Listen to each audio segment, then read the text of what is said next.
Pessoal, muito boa tarde. Queria agradecer a presença de todo mundo aqui.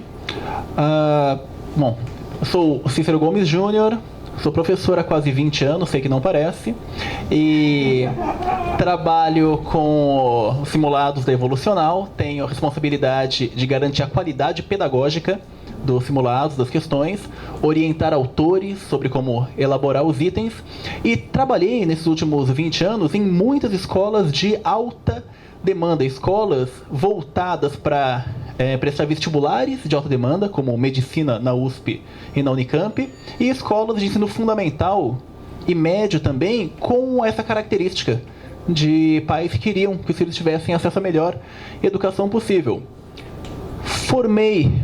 Participei muito desses debates, dessas polêmicas sobre educação voltada à excelência, que de forma alguma são um assunto finalizado, tá? Então, deixa eu já dar um disclaimer, eu não consigo responder aqui e falar, ó, fechou, aqui não tem mais nada para discutir. Na verdade, se tudo der certo, vamos sair daqui com mais coisas para discutir do que chegamos. O que, para nós educadores, é uma coisa positiva, certo?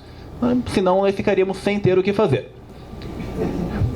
Queria começar com essa pergunta aqui para vocês. O que é excelência?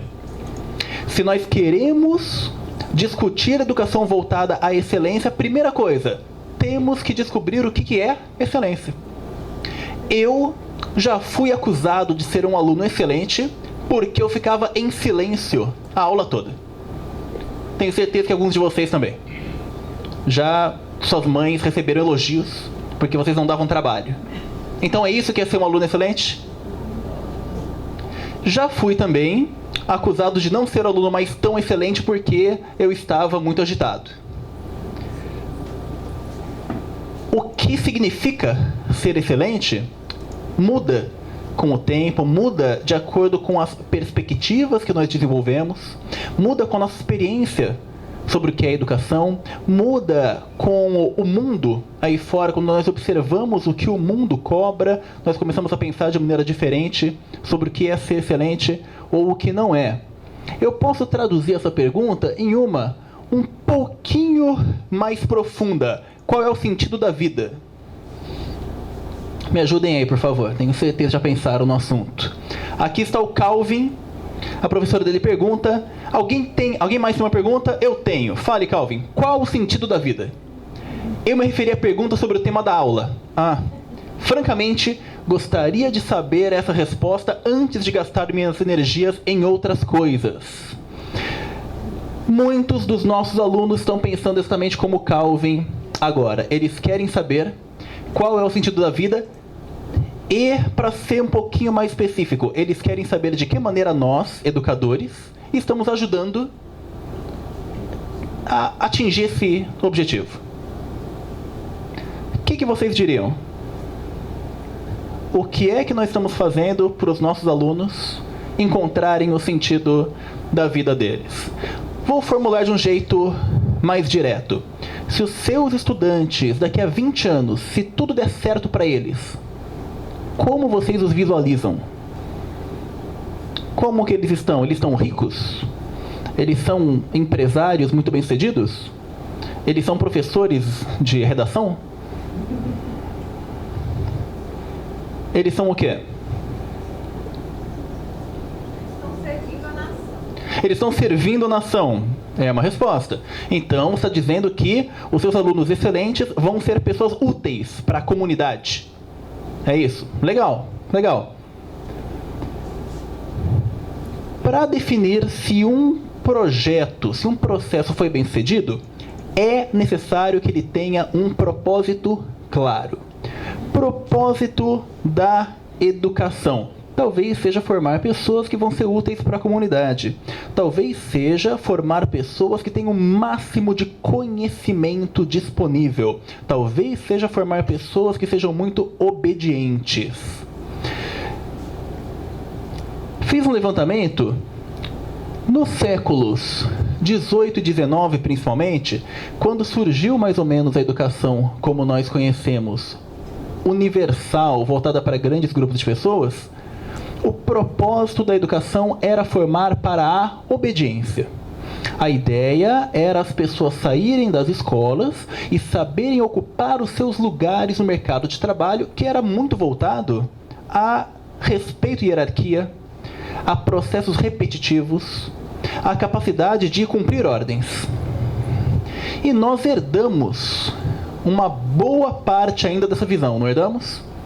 Pegamos muito disso, de os professores dizendo que os bons alunos são aqueles que não dão trabalho, aqueles que obedecem, aqueles que sabem o seu lugar no mundo. Mas isso começa a mudar. E isso começa muito, um grande motivo para isso mudar é que o mercado de trabalho muda. E a escola é obrigada a correr atrás. As profissões de hoje não valorizam tanto quanto há 2 séculos a hierarquia, a repetição, o se colocar no seu lugar. Eu posso dizer que elas valorizam uma coisa chamada autonomia. Faz sentido para vocês? Isso leva a uma primeira conclusão. Educar para a excelência hoje é formar cidadãos autônomos. Mas isso também gera uma confusão extremamente frequente e prejudicial para o processo da educação. As pessoas confundem autonomia com falta de responsabilidade. Muitas pessoas, quando eu falo o aluno tem que ser autônomo, a pessoa entende o seguinte: o aluno tem que ser livre para fazer o que ele quiser. Não é isso que é autonomia. Não é. Autonomia não é fazer o que você quiser sem se preocupar com as consequências. É até o contrário. É ser capaz de escolher entre várias ações aquela mais adequada para cada condição. Ou seja, para o meu estudante um dia ter autonomia, eu não posso simplesmente assumir que ele já tem. Ao assumir que meu estudante de 11 anos de idade, de 12, de 15 anos de idade já tem autonomia, eu, na verdade, diminuo a possibilidade de um dia ele realmente ter autonomia. Porque ele não vai, por exemplo, aprender a medir as consequências das ações. Ele não vai aprender que algumas ações são adequadas em alguns contextos e não em outros.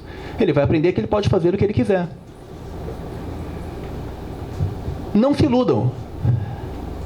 Isso aqui, ó, essa cena em preto e branco e essa cena colorida, a gente vê muito isso como trabalhar antigamente era muito chato, muito pesado, muito cansativo, e hoje é muito legal, divertido, é praticamente um parque de diversões remunerado.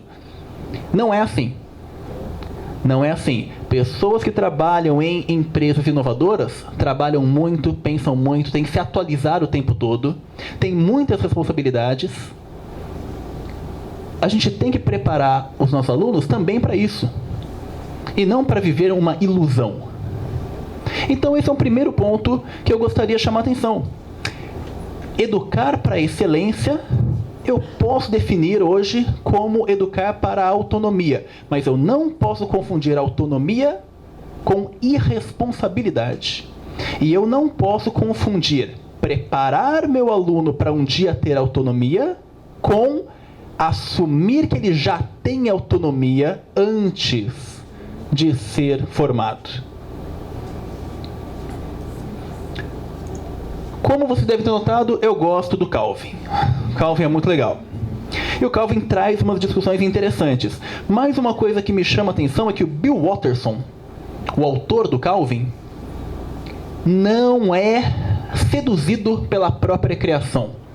O Bill Watterson coloca várias tirinhas em que o Calvin tem opiniões muito lógicas, muito razoáveis, mas em várias tirinhas ele deixa claro que ele não está do lado do Calvin.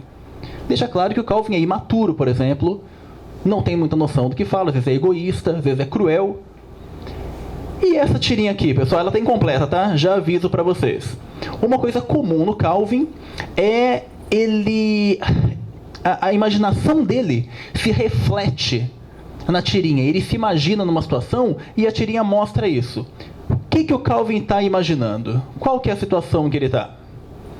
No começo aqui ele está em um... O que parece para vocês? Dá para enxergar bem? Ele está sendo levado com vacas, certo? Talvez para batedouro, talvez para o curral. E no segundo quadrinho, ele está tendo a cabeça dele preenchida com líquido. Ele está numa fábrica, certo? Ele é um recipiente. Depois ele está correndo em uma roda de hamster. Ou seja, fazendo um trabalho, um exercício que não leva a lugar... Já entenderam, né? Já entenderam, né? Muito bem, vocês. Aqui está fazendo trabalhos forçados. Aqui ele se tornou um robô. Depois um papagaio repetindo as coisas faladas para ele. Depois ele é um zumbi, que de acordo com a cultura pop, são seres sem cérebro. Depois ele está sendo encaixado num formato que não é o formato natural dele. E por fim, ele é um peixe fora d'água. O que nos permite dar sentido para todos esses sentimentos é o próximo quadrinho. Rapaz, como estou contente de ver você, Haroldo. Outro típico dia na escola. Tudo que ele passou nos quadrinhos anteriores, então, é o sentimento dele. É uma representação gráfica do sentimento dele dentro da escola. Muitos dos nossos alunos têm esse sentimento. Eu já tive esse sentimento, vocês já tiveram sentimentos parecidos.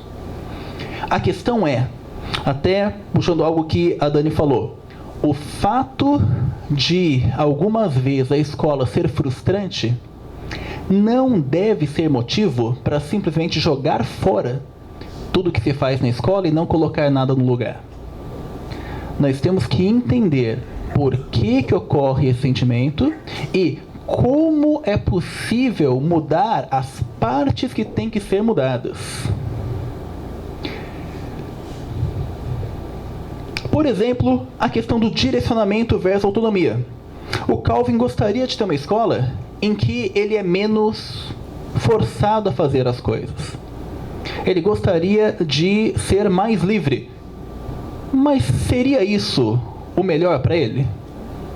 Se deixado com liberdade total, ele teria um resultado melhor? Trouxe aqui algumas citações sobre isso. Primeiro, uma do Jean-Jacques Rousseau, na sua obra Considerações sobre o Governo da Polônia. É a educação que deve dar às almas a força nacional, assim como dirigir de tal maneira suas opiniões e os seus gostos, que cheguem a ser patriotas por inclinação, por paixão e por necessidade. Ao abrir os olhos pela primeira vez, a criança deve ver a pátria, e até morrer nada mais deveria haver. Notem que a fala dele, e nós consideramos o Rousseau uma pessoa ligada à liberdade. Notem que a fala dele coloca a educação como uma formadora até de opiniões. Diz que a educação deve direcionar o que a pessoa vai sentir, o que ela vai achar, e com isso vai formar pessoas patriotas. Essa é uma visão presente. A escola deve determinar o que o aluno vai saber, vai sentir, vai achar. E temos a visão oposta do Jean Piaget.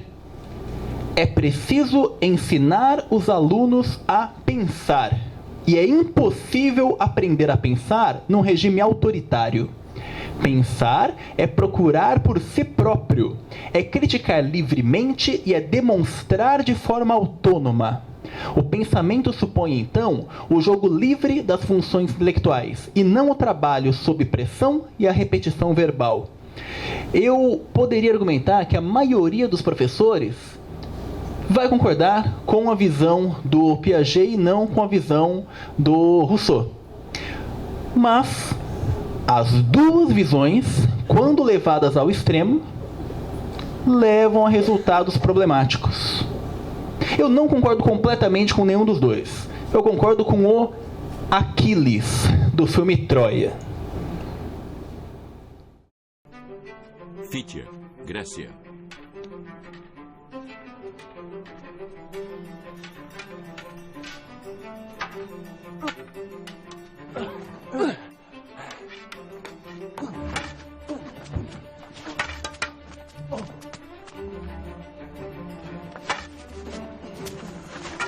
Nunca hesite.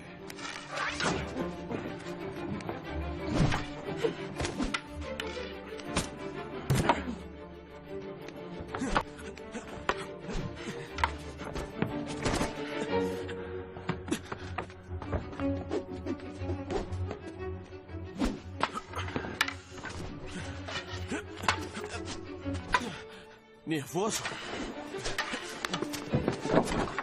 Petrificado. Disse pra nunca trocar a espada de mão. Sim. Quando você souber como usá-la, não vai aceitar ordens. Ficou um pouco baixo, mas o primo dele fala: você disse para nunca trocar a espada de mão. E ele diz: quando você souber como usá-la, não vai aceitar ordens. Eu diria que é esse o meio termo que estamos buscando. Nós queremos que o estudante em algum momento não precise aceitar ordens, mas quando isso vai acontecer? Quando ele souber o que está fazendo. Ele já sabe o que está fazendo? Provavelmente não. Então nossa primeira função não é liberar, é fornecer essa possibilidade. Quem não quiser citar o Aquiles, pode citar o Dermeval Saviani, pedagogo, professor, filósofo, que diz: o aprendiz nunca é livre. Ele só é livre depois de dominar o objeto de aprendizagem e, quando o domina, deixou de ser aprendiz.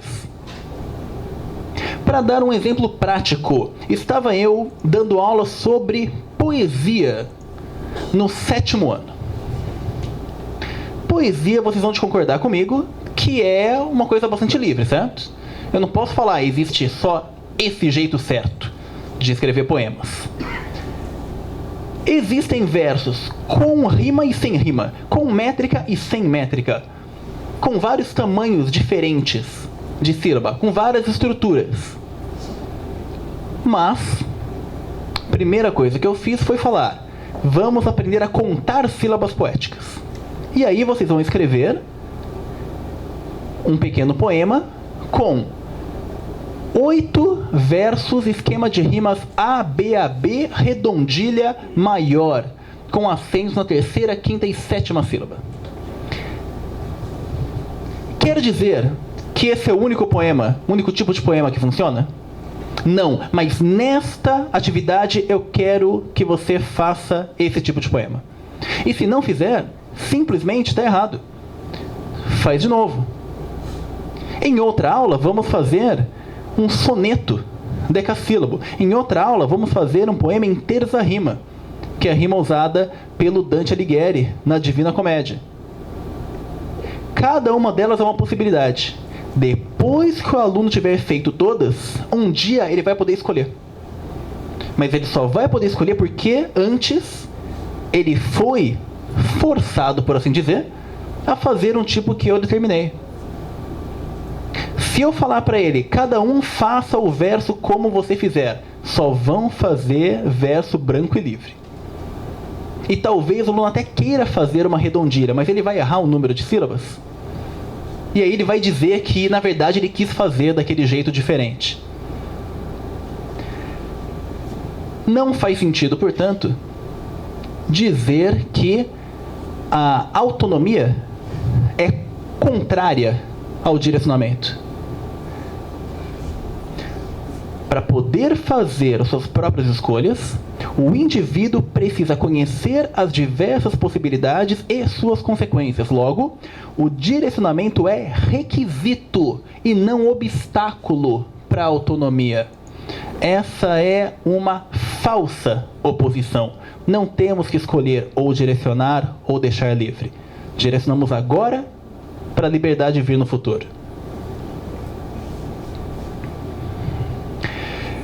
Se vamos assumir que o aluno precisa passar por um direcionamento, isso leva a essa outra discussão aqui, que também está muito em voga: conteúdos versus habilidades e competências.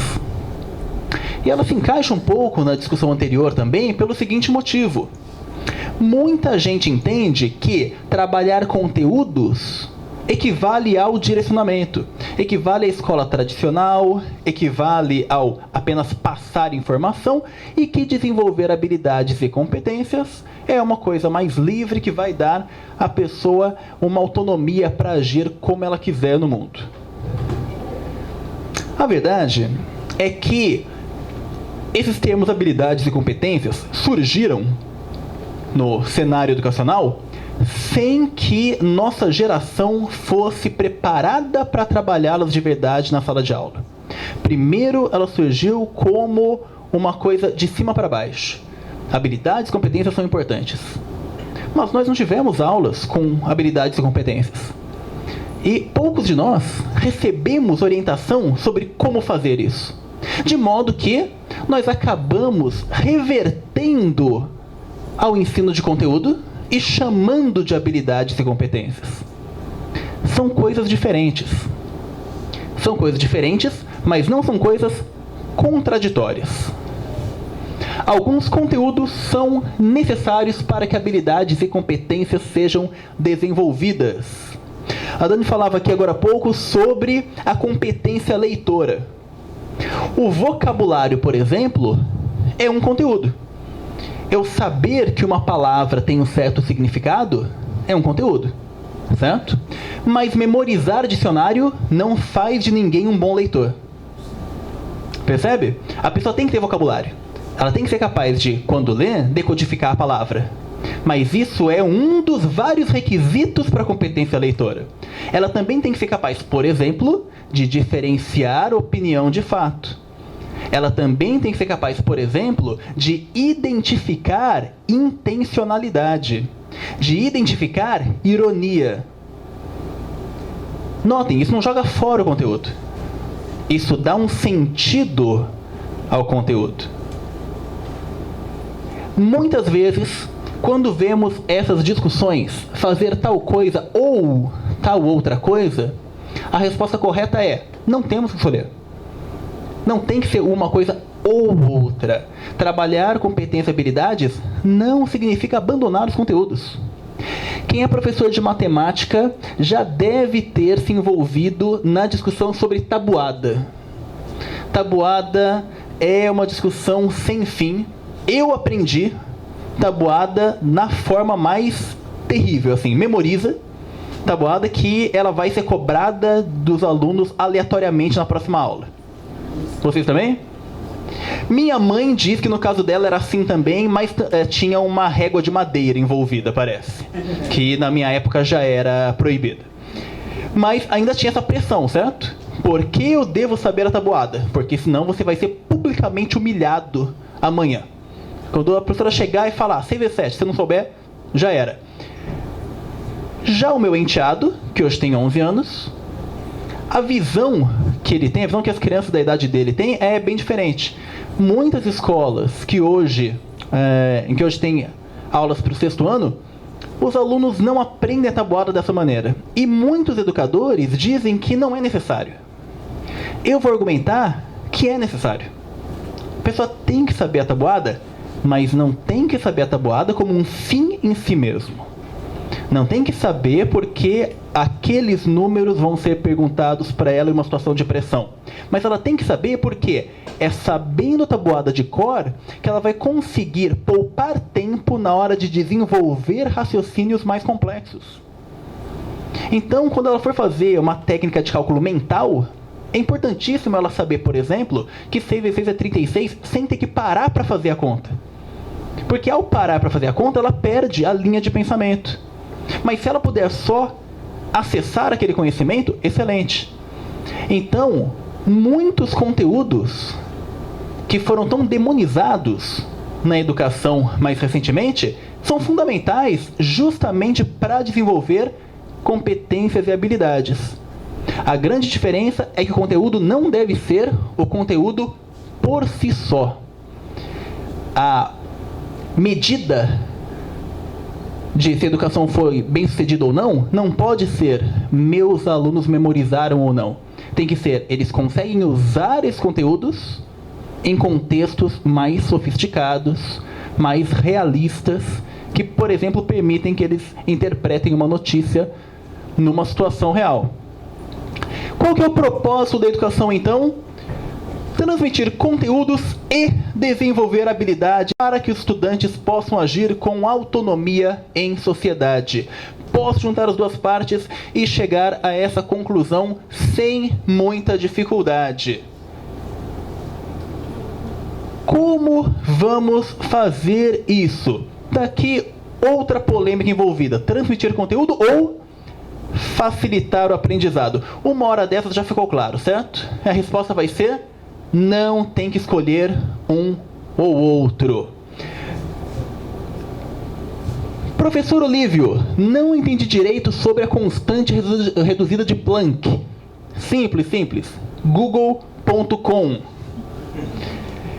Esse professor está fazendo uma coisa que muitos professores acabam fazendo, só que de uma forma um pouquinho mais radical. Esse professor está dizendo: tudo que eu sei, você pode encontrar em outra fonte. Provavelmente de maneira mais simples, mais direta, até mais bem explicada. Logo, eu não tenho uma função real. É verdade? Cansei de ouvir que o professor não tem mais nenhuma função porque agora o Google tem todas as respostas. É verdade?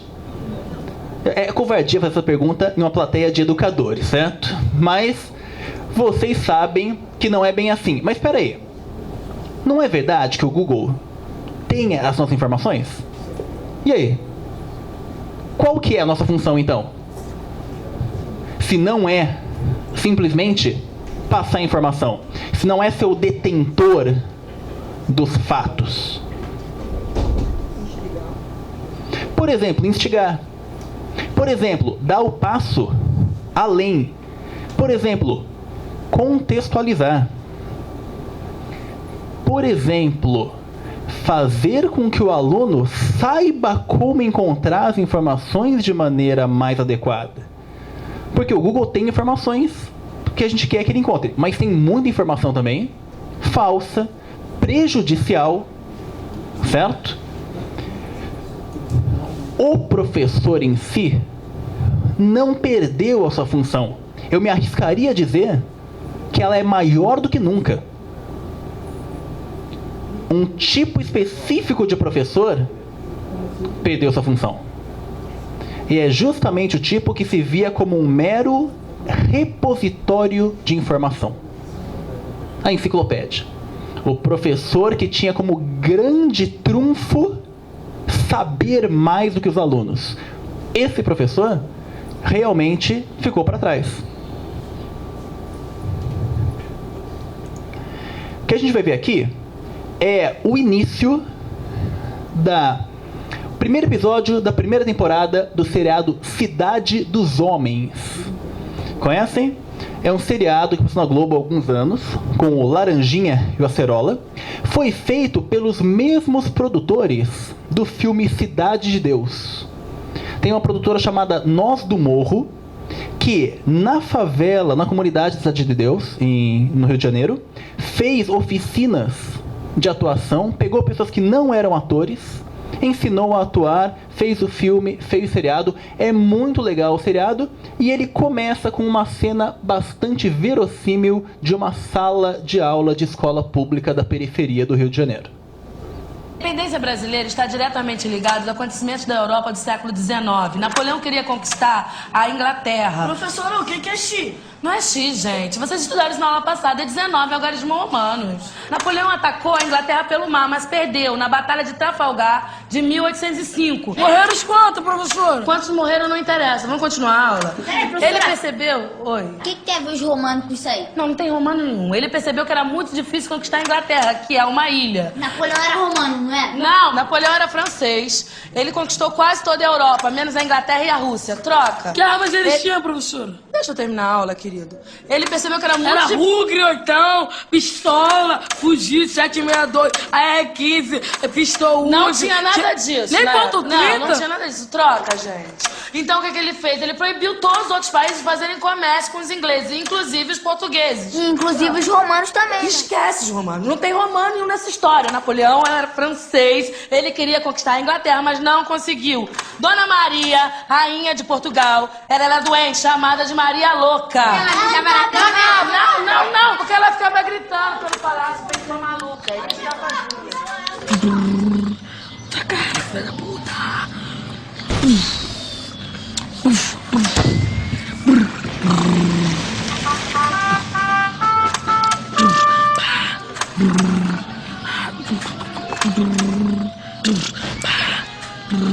Vai morrer, filho da puta. Dia 29 29 de novembro de 1807, ele vem para o Brasil e de uma esquadra de 36 navios com 15 mil pessoas, entre nobres, funcionários de alto escalão. Pra que 15 mil pessoas? Pra salvar a coroa, pra vir sair de Lisboa para o Brasil. Tudo só por uma coroa? Gente, posso dar aula? Eu posso dar aula. Dá licença.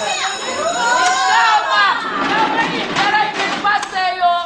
Tem um passeio. Tá, tem mais um slide, passa aí. Essa aqui, ó, é a coroa portuguesa. É uma das que tem lá em Petrópolis, tá legal? A gente vai assistir, vai ver. Já viram... Bom, primeiro, pareceu verossímil pra vocês? Certo? Eu estudei em escola pública, em Campinas, e pra mim, a única coisa inverossímil nesse trecho é que todas as interrupções dos alunos têm a ver com a aula. Todos eles perguntam coisas que têm a ver de alguma forma com o assunto. E a atitude da professora? Ela não me parece má pessoa, tá? Ela me parece alguém que está querendo terminar o conteúdo. Mas e aí? O que vocês diriam se ela fosse professora da escola de vocês e tivessem que orientá-la? A postura dela está conseguindo transmitir os conteúdos de maneira adequada? Está desenvolvendo habilidades e competências? Está formando pessoas com autonomia? Eu tenho a forte impressão de que ela está reproduzindo o tipo de aula que ela teve. Vocês notaram que mais de uma vez ela fala: deixa eu dar aula, deixa eu continuar a aula? Quer dizer, qual que é a visão dela do que é uma aula?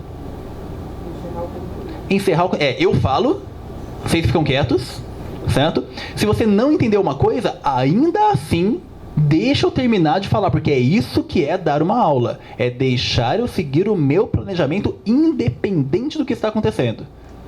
O que ela podia ter feito diferente? Por exemplo, morreram uns quantos, professora? Eu não sabia também. Eu não sabia. Em 2 minutos na Wikipédia, descobri que morreram 1.666 britânicos e 13.781 franceses e espanhóis. E por quê? Porque o almirante Nelson, que estava no comando da esquadra britânica, ao invés de organizar a esquadra como tradicionalmente, que seria fazendo uma fileira paralela à esquadra francesa, ele fez essas 2 linhas, que era uma forma muito diferente de combater, porque dificultava a comunicação entre os navios. O navio não conseguia ver todos os outros, mas funcionou porque surpreendeu o exército do Napoleão, que, por ser atacado por 2 linhas, não conseguiu fazer valer a sua superioridade numérica. Esses navios aqui ficaram inúteis. Eles não conseguiram atingir os navios britânicos. E quando se aproximaram, já estavam em desvantagem. Esse foi um dos motivos de a Batalha de Trafalgar ter sido vencida pelos britânicos.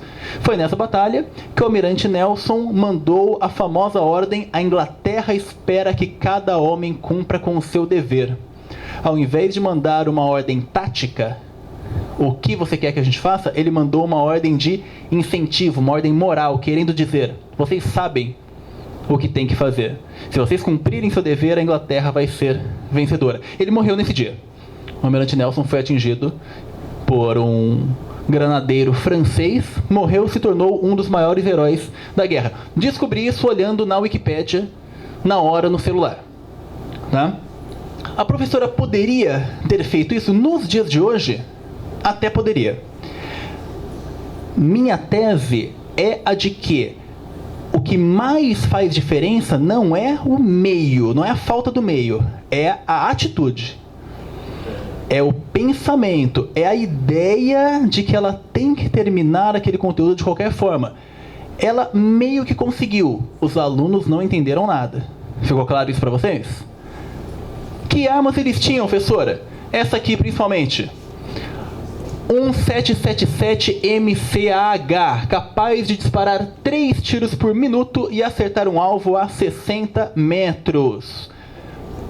Não tem nada a ver com as armas dos traficantes do Rio de Janeiro, tá? Os traficantes do Rio acabariam com o exército do Napoleão.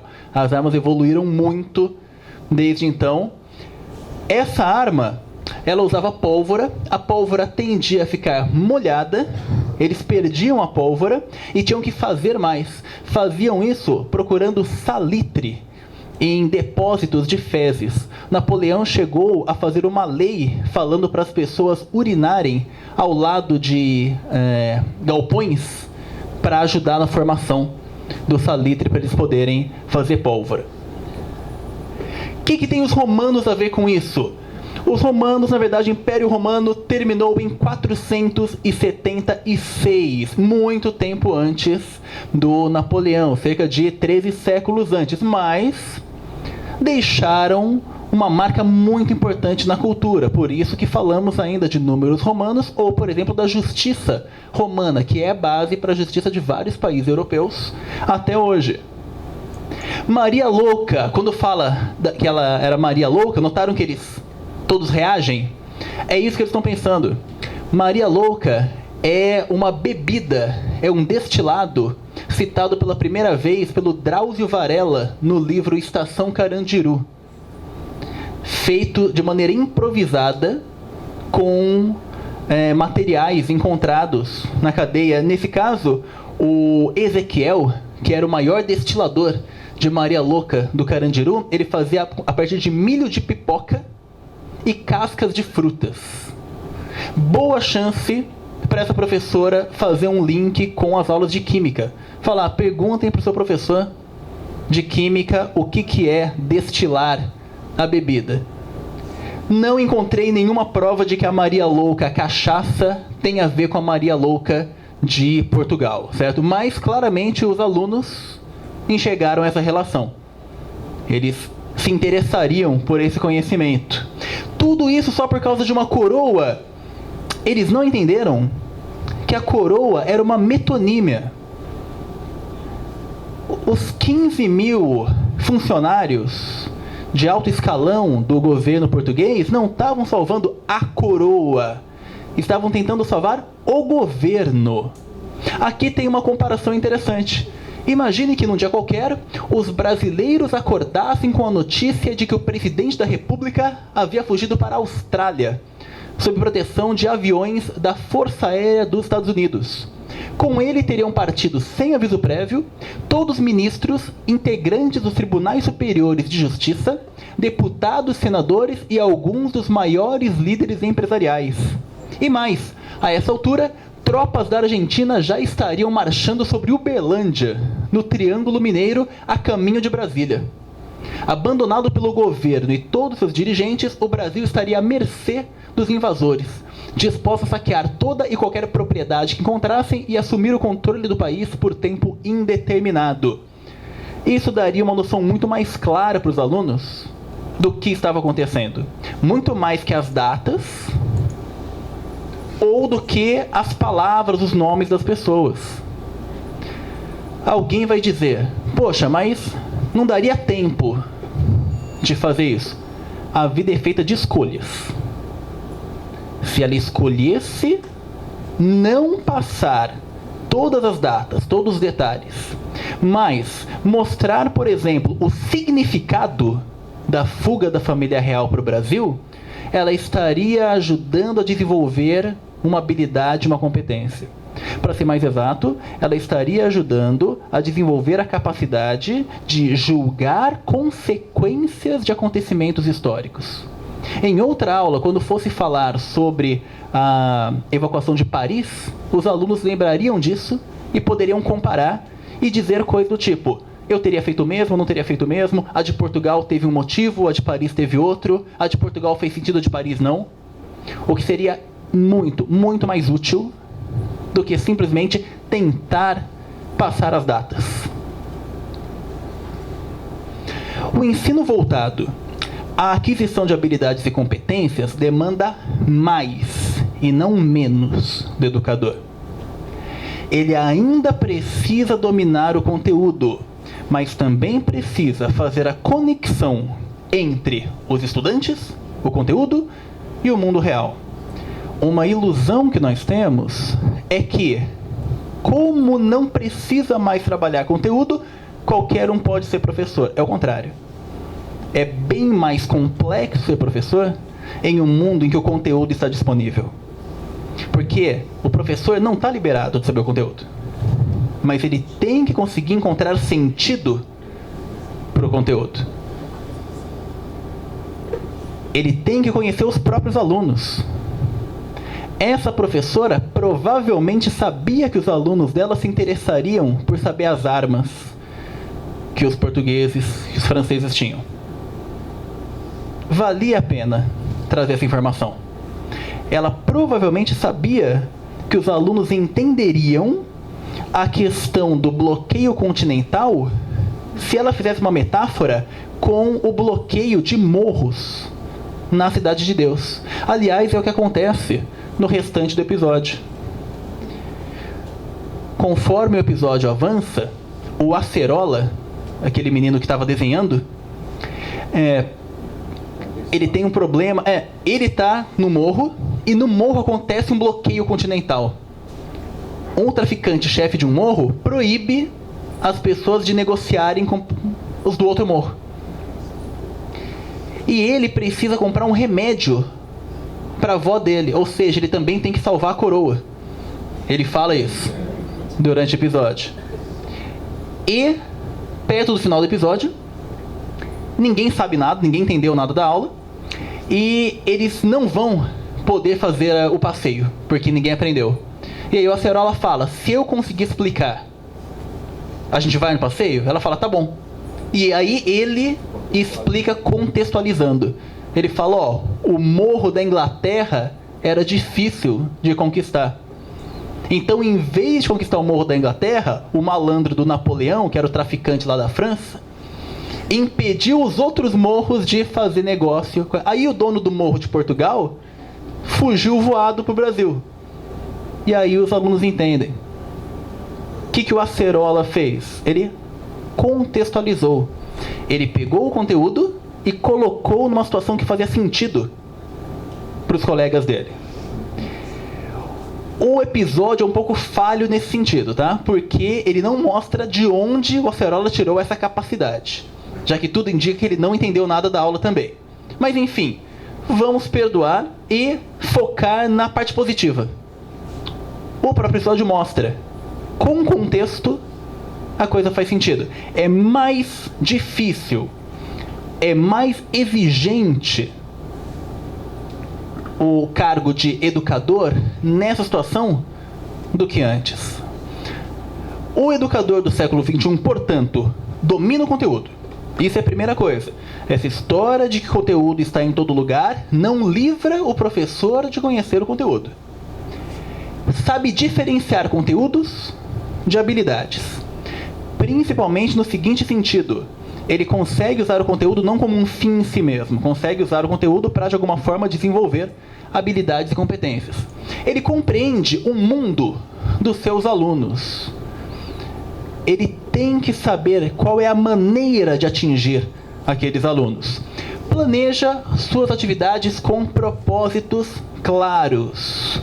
Se essa professora planejou uma aula e ela pensou o seguinte: no final meus estudantes têm que saber qual foi o ano em que a família real veio para o Brasil, então ela deveria rever e falar, aparentemente não deu certo esse propósito. Eles não entenderam, estavam mais preocupados com outras coisas.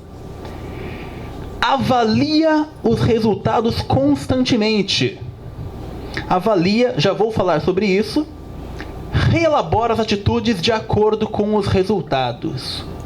Eu resumiria nessas características um educador que está buscando excelência no século XXI. Essa questão da avaliação é o seguinte: vamos supor então que o professor sabe o que está fazendo, domina o conteúdo, se preparou, ele vai avaliar os resultados. Nós não podemos confundir avaliação com julgamento. Muitas provas são usadas não como avaliações, e sim como julgamentos. Elas são usadas apenas para separar os estudantes em dois grupos: o dos bem-sucedidos e o dos mal-sucedidos. Não é isso. A avaliação tem um poder muito maior, que na maior parte das vezes acaba ficando em segundo plano, que é a capacidade de tirar informações sobre o processo. Então, quando o professor faz avaliações constantes e examina, ele está avaliando principalmente a si mesmo. Ele não está tentando tirar a seguinte resposta: quais dos meus alunos são bons e quais não são? Ele está procurando a seguinte resposta: o que eu estou fazendo está dando resultado ou não? Porque se não tiver, o que ele tem que fazer? Mudar, reelaborar. Mas ele não pode mudar aleatoriamente. Ele tem que mudar com base em evidências. Ele tem que mudar porque ele tinha um propósito claro, ele tinha um método para validar essa ação, e aí esse método disse para ele: tal coisa deu certo, tal coisa não deu certo. Ok, semana que vem vai ser diferente. É assim que a educação voltada para a excelência enxerga a avaliação. A avaliação é uma forma de diagnosticar. Não é uma forma de punir. Não é uma forma apenas de separar os estudantes. Aqui temos um exemplo. Nessa plataforma, nós temos um simulado de 180 itens e cada um dos itens está classificado de acordo com o número de respostas corretas em relação à média. Por exemplo, o item 34 da prova de linguagens e códigos, prova modelo Enem. Essa escola teve 40,9% de acertos, contra 19,7% no geral. Mas o mais interessante é isso aqui. Eu sou um professor de língua portuguesa. Eu li essa questão, eu sei que 40% dos meus alunos acertaram. A resposta correta era a E. Mas eu vejo aqui também, que muita gente respondeu a D. Muita gente respondeu a D. Quase o mesmo número. O texto é uma questão de interpretação. Era uma pergunta sobre o que faz um intérprete musical. Resposta correta: ele tem como principal atividade executar uma música a partir da voz ou de instrumentos.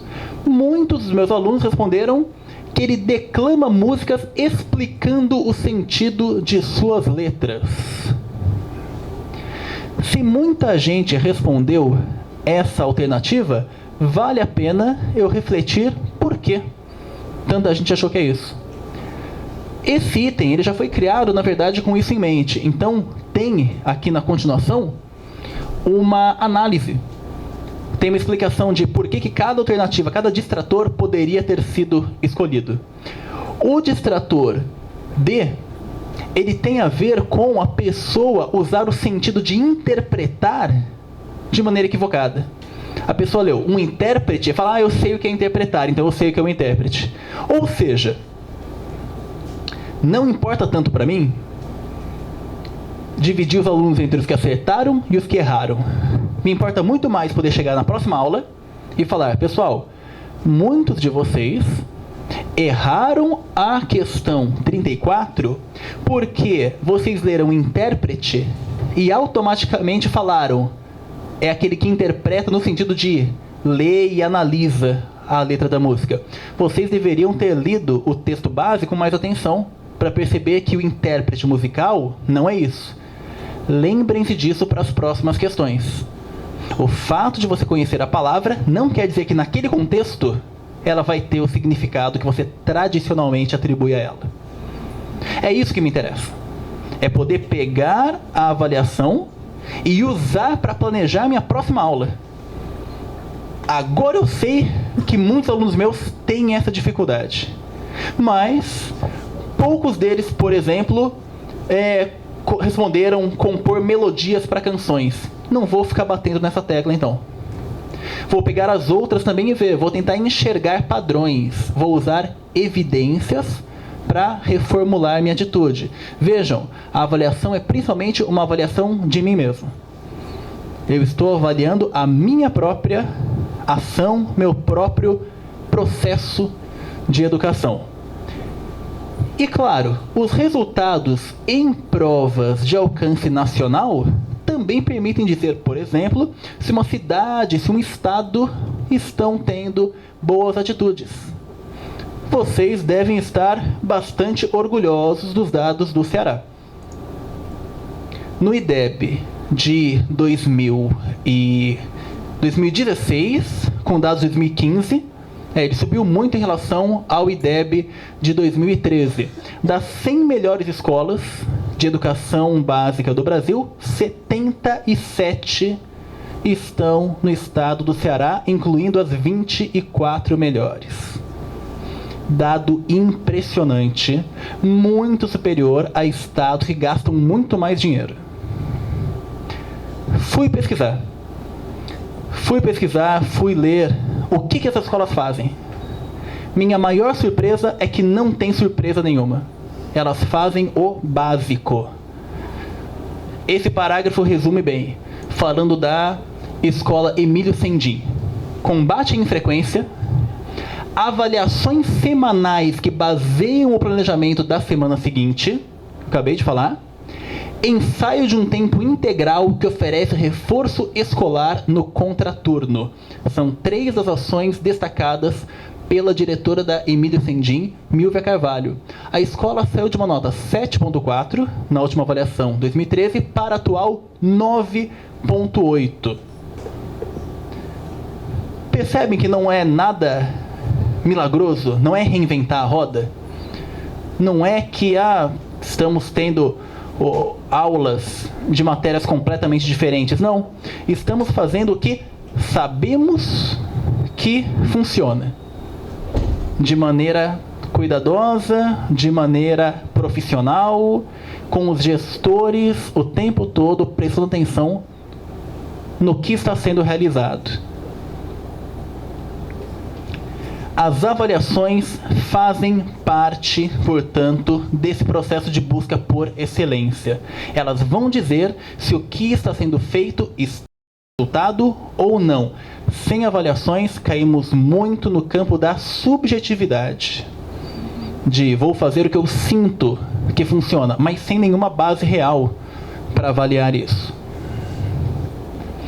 Resumindo, primeira coisa que eu tentei trazer aqui foi: qual é o propósito da educação voltada à excelência? Transmitir conteúdos e desenvolver habilidades para que os estudantes possam agir com autonomia em sociedade. Quem vai fazer isso acontecer? O educador, que realiza ações com base no domínio do conteúdo e no conhecimento das características e das habilidades necessárias aos estudantes para atingir o propósito.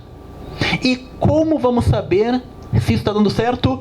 Pelas avaliações, que não devem servir apenas para separar os alunos entre bons e ruins, mas principalmente para verificar se as ações do educador estão efetivamente atingindo o propósito.